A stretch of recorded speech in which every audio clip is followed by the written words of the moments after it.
Well, Dr. Daire Ishaya joins us next. He is the president, NARD, that's Association of Resident Doctors. Good morning, and thank you for joining us on the program today.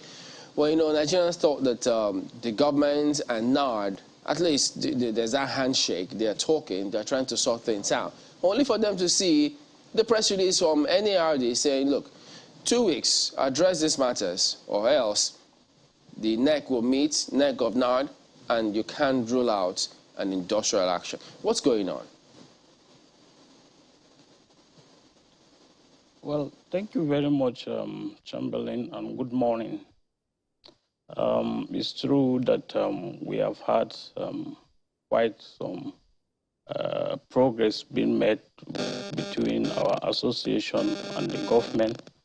And that's why, if you look at the communique as it was released, you observe that we actually also shower some praises on some of the governors who we felt they have done very, very well, like the governors of Edo State, Delta State, Lagos State, Nasarawa State, and Benue State, and also the governors of Borno and Yobe, who we felt they have actually done very, very well.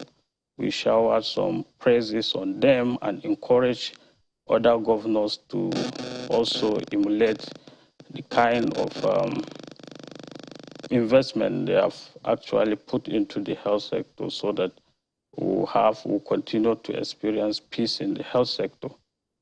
You recall that last year, following our strike, we had a lot of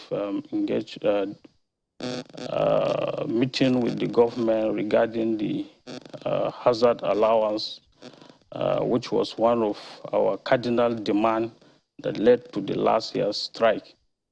And of course, after several interfaces with the government, eventually the government unilaterally came up with a hazard allowance that was apportioned to various cadres of health care workers.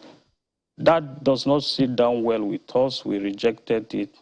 But after our communication was delivered to the government replied us that we were not directly involved, or were not the leader of the negotiation for the doctors, and that NMA was the lead for the Nigerian doctors, and also Juhesu negotiated for other health workers.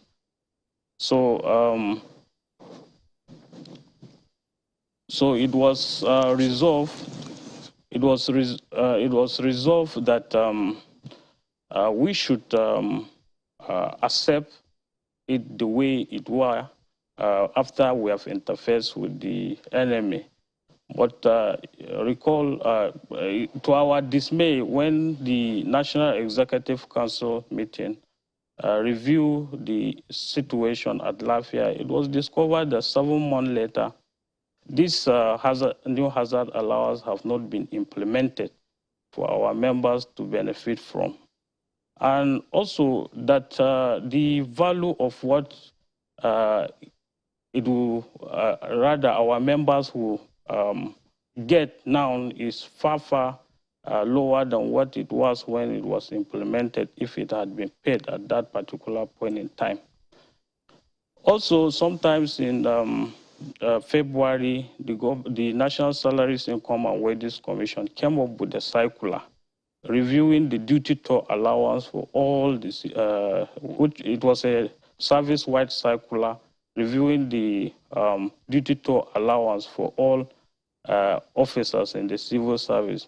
That circular was implemented and have been implemented. Every other civil servant is benefiting from it. And it was the same circular that when it was implemented, it led to the increase in the examination fee by the National Postgraduate Medical College of Nigeria to a very astronomical high. And we requested from the government that our medical residency training fund, which is also a factor of duty toll allowance, that as civil servant with the government, we do enjoy, even though not complete. We requested that the government review. That also was not done as at the time that we convened, or rather convoked the July NEC meeting in Lafia. Well, Dr. Shaya, so we can touch on some of the major issues. We had we had very acute shortage in of manpower. Numbers. I imagine you want to talk about manpower. Am I right? Yes, sir. Okay, so you've talked about a few things. You've talked about the hazard allowance, 7 months now. You say it has not been implemented. You've talked about the duty tour allowance, which is as a part of the residency training fund, and now manpower. I know in that statement you talked about some attacks on your personnel as well as other issues. But just to be clear, at the end of a 2-week ultimatum, which you have given the government now, we'll get into that, but just to be clear, is there a possibility of an industrial action at the end? Do all of these issues warrant possible strike? Because we're faced with ASU strike, don't forget. Labour has given the federal government some ultimatum which will elapse, 2-week ultimatum which will elapse Wednesday. So just to be clear, is NARD bracing up for another strike at the end of the 2-week ultimatum? Well, at the end of the 2-week ultimatum, just as we said, we are going to review the position. And it, of course, who knows, we could as well come up with communique pressing the effort of the government toward resolving this issue. And that is what all of us want to see happen. Strike is usually the last thing that resident doctors always contemplate. Recall, our strike was only suspended. If we were strike mongers, we would have arisen from that NEC meeting, proceed on an indefinite strike because it was a suspension. So, Dr. Shai, because of time... Of course, we look at the... Right, pardon me, because of time, so that we can lay these issues before Nigerians, health is very important. We don't want to see a strike. You said it's the last thing, but it looks like it's still on the page, or at least on the list anyway. Speak to us about this. The issues you have, is it strictly with the federal government or state governments? Because I see you mentioned some state governments in that communique. You've mentioned Imo, you've mentioned a couple of other states, Abia and the rest. So are you negotiating with, would it be a general strike nationally, or just targeted at the states where you have issues? Well, that will be for the NEC actually to determine. But I want to tell you, Nigerians, that Abia State have been on strike. Our doctors in the Abia State University Teaching Hospital have been on strike for almost a year now. But however, there has been some little progress being made. As at the last meeting that the Association of Resident Doctors in that Abia State University Teaching Hospital had with the governor and our representative, it was agreed that the governor was ready, the government of Abia State was ready to release 7 months of the salary arrears within 1 week, and also implement the medical residency training Act, or domesticate the Medical Residency Training Act within the state. So if we are having progress like that with other states, we will continue to explore that.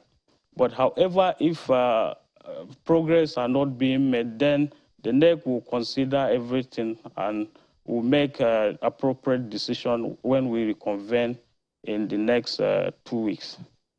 You know, largely when these issues arise, it goes to the federal government. Almost always issues with the federal government. But then there are, you know, in that same communique that you released, there were praises for some state governments and a cry for help for some state governments. Exactly how does this play out? In what percentage, if you like, would we be laying the issues or dividing the issues within the federal government and the state governments where things aren't going the way NARD expects?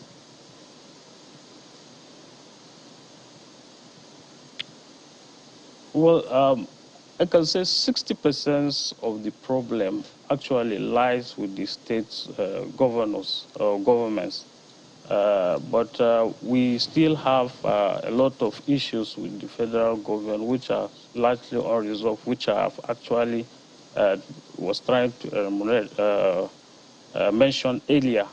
And we are association, we put everything together and try to find out the best way that we can get those issues sorted. Well, okay, go ahead. Well, I just want to quickly touch on this because you talked about manpower, you know, the death of manpower, brain drain as we wind down in the conversation now.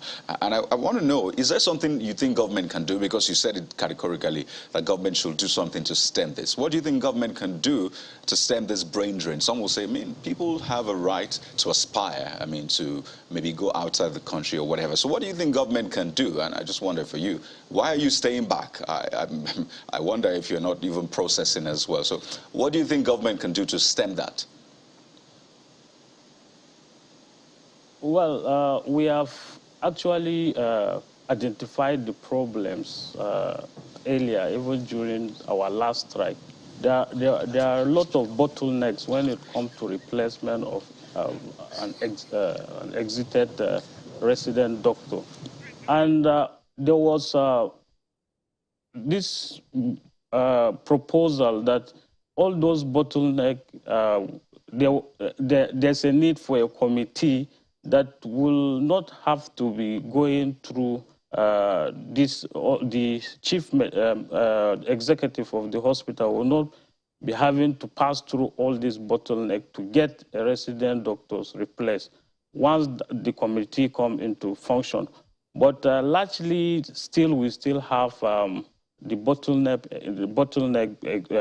existing, and that committee, as it was proposed, have not yet been constituted, and so we are still having the problem.